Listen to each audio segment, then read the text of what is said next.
Good morning all of you. कक्षा 11th के बच्चे, बेटा जैसे मैंने आपकी जूम क्लास में आपके नए पाठ्यक्रम के विषय में वर्णन किया, ठीक है। आज हम पाठ्य पुस्तक अंतरा भाग 1 के बारे में बता रहे हैं, पढ़ रहे हैं। इसमें बेटा जो पुस्तक है, पुस्तक में कविता और पाठों के बारे में वर्णन किया है, ठीक है। जैसे पद्य भाग हैं, गद्य भाग हैं और ये पुस्तक है। सबसे पहले हम पद्य भाग जो अंतरा है उसकी कविताओं का वर्णन करेंगे, ठीक है बेटा। प्रत्येक कविता की व्याख्या और वर्णन से पहले कक्षा 11वीं में जीवन परिचय आते हैं, ठीक है। इससे पहले भी जीवन परिचय किए बेटा, वो सिलेबस डिसाइड होने से पहले थे, ठीक है। आज हम कक्षा 11वीं के पाठ्यक्रम को सुचारू रूप प्रदान करने जा रहे हैं, जिसके आधार पर पहला अध्याय है कक्षा 11वीं के बच्चे बेटा कबीर वाणी, ठीक है। कबीर दास जी द्वारा रचित है। इसमें हम कबीर दास जी का जीवन, साहित्य परिचय, उनका जीवन वृत्तांत, ठीक है बेटा, साहित्य परिचय, कृतियाँ, भाषा, शैली और उनकी मृत्यु और साहित्य में इनका स्थान का वर्णन करेंगे, ठीक है। किंतु ये जो वृत्तांत है ये आपका 5 अंक का आता है, जिसके अनुसार मैंने अपने बच्चों के लिए सरल और सहज तरीके से इसका वर्णन करना चाहा है, ठीक है बेटा। तो पढ़ रहे हैं कबीर वाणी। मैं आपको फोटोकॉपी भी भेजूंगी और बेटा ये मैंने अपनी राइटिंग में आपके लिए नोट्स तैयार किए हैं, ठीक है। इसमें आपके पूरे करने के बाद 5 अंक में से 5 आने की संपूर्ण संभावना बनी रहती है, ठीक है। कबीर वाणी जीवन परिचय। कबीर दास जी ज्ञान मार्गी शाखा के कवि एवं समाज सुधारक थे। क्लियर हुआ। जन्म, इनका जन्म काशी, वर्तमान समय में बेटा वाराणसी है, वहाँ पर 1398 ईस्वी में स्वीकार किया जाता है। किंतु इनके मत को लेकर अनेक विद्वानों के अनेक मत हैं। एक के मत के अनुसार जो बेटा स्वीकार किया जाता है, साहित्य में जिसका वर्णन किया जाता है, ठीक है। एक का मत है कि इनका जन्म एक विधवा ब्राह्मणी के द्वारा हुआ था। समाज के भय एवं लांछन के अनुसार इनका त्याग कर दिया गया। उस माँ ने समाज के भय के कारण इन्हें त्याग दिया, छोड़ दिया। पालनहार छोड़ने के उपरांत किन लोगों ने इनका बेटा पालन पोषण किया?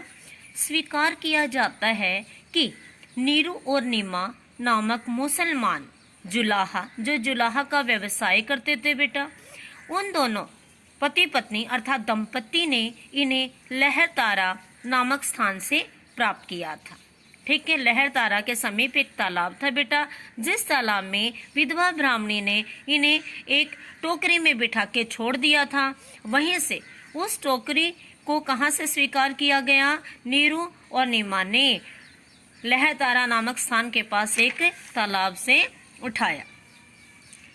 संस्कार, हिंदू परिवार में जन्म और मुस्लिम परिवार में पालन पोषण होने के कारण, ठीक है बेटा, दोनों ही धर्मों के संस्कार इनमें दिखाई देते थे।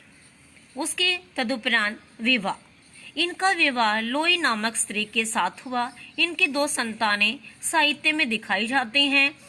पुत्र का नाम कमाल और पुत्री का नाम कमाली था।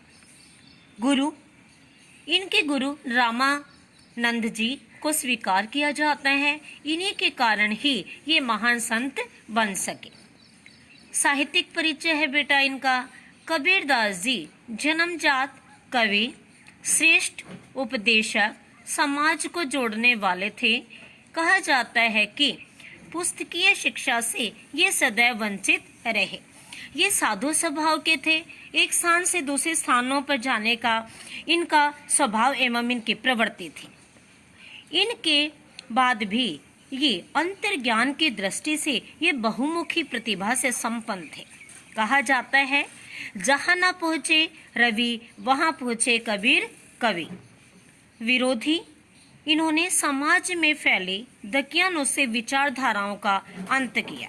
बेटा हिंदी साहित्य में कबीरदास जी को वो स्थान प्राप्त है जो शिक्षित कवियों को भी प्राप्त नहीं है।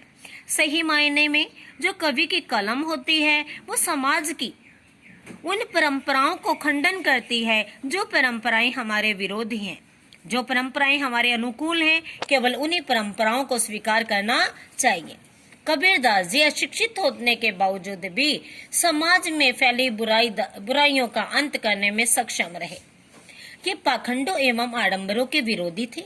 ये आत्मा को ही परमात्मा मानते थे, अर्थात बाह्य आडंबर, दिखावा, ढोंग डकोसले, अंधविश्वास जैसी परंपराओं के ये जमकर विरोधी थे। रचनाएं इन्होंने अपने जीवन काल में बीजक, साखी, सबद, रमैनी, कबीर ग्रंथावली की रचना की। इनकी प्रत्येक रचना में समाज में फैली हुई बुराइयों का खंडन है और आत्मा को परमात्मा के दर्शन दिखाए हैं। भाषा शैली पर गौर करते हैं बेटा। कबीर की भाषा एक संत की भाषा थी। कहा जाता है इनके ऊपर भाषा का साम्राज्य नहीं बल्कि इनका भाषा पर साम्राज्य था। इनकी भाषा को पंचमेल खिचड़ी या सधुकड़ी कहा जाता है। इनके सीधे सादे शब्द होते थे क्योंकि मठों में घूमना, साधु संतों के साथ रहना जो उस समय लोक में प्रचलित भाषा थी, उन्हीं शब्दों का इन्होंने अपनी भाषा शैली में प्रयोग किया। कहा जाता है कि भाषा को अपने अनुसार रूप देते थे। इनकी भाषा में अनेक भाषाओं के शब्द दिखाई देते हैं। साहित्य में स्थान इनका भाषा एवं विचारों को देखते हुए इन्हें उच्च कोटि का अर्थात महान श्रेष्ठता की कोटि का साधक स्वीकार किया जाता है। मृत्यु वृतांत इनकी मृत्यु मगहर स्थान पर हुई। माना जाता है कि लगभग 120 वर्ष की आयु में 1518 ईस्वी में इन्हें इस संसार से नाता इन्होंने तोड़ा। हिंदी साहित्य सदैव इनका आभारी रहेगा। ठीक है बेटा, अब मैं आपको एक बारी पुनः इसके विषय में थोड़ा सा बताऊंगी कि ये हमारे कक्षा 11वीं के काव्यगत जीवन परिचय आज प्रारंभ हुए हैं। जीवन परिचय करते समय सर्वप्रथम हमें जन्म देखना है, फिर उसके जन्म से संबंधित क्या मत है, अगर किसी जीवन परिचय में है तो देखना है, अन्यथा नहीं। मत, फिर किसी के मत के अनुसार जो प्राथमिकता दी गई है उन्हें स्वीकार किया जाता है। फिर पालन पोषण किसने किया, संस्कार उनके कैसे हैं, ये हेडिंग बनानी है बेटा। विवाह, फिर गुरु, फिर साहित्यिक परिचय क्या है, क्योंकि हमारा प्रमुख उद्देश्य है कवियों का परिचय बताना ही है। उसके बाद बेटा समाज में इन्होंने किस चीज का विरोध किया, किसके पक्षधर रहे और किसके पक्षधर नहीं रहे। फिर रचनाएं जीवन परिचय में प्रमुख आती हैं, तो हमने यहाँ इन्हें हाईलाइट किया बेटा, आप देख रहे हैं। फिर इनकी भाषा शैली कैसी है, भाषा शैली और रचनाओं के अनुसार इनका साहित्य में क्या स्थान है उसको वर्णित करना है।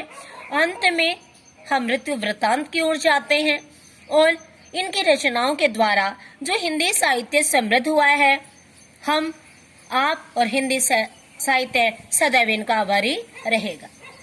बेटा आपको ये जीवन परिचय कंठस्थ करना है और अपनी अभ्यास पुस्तिका में लिखना है।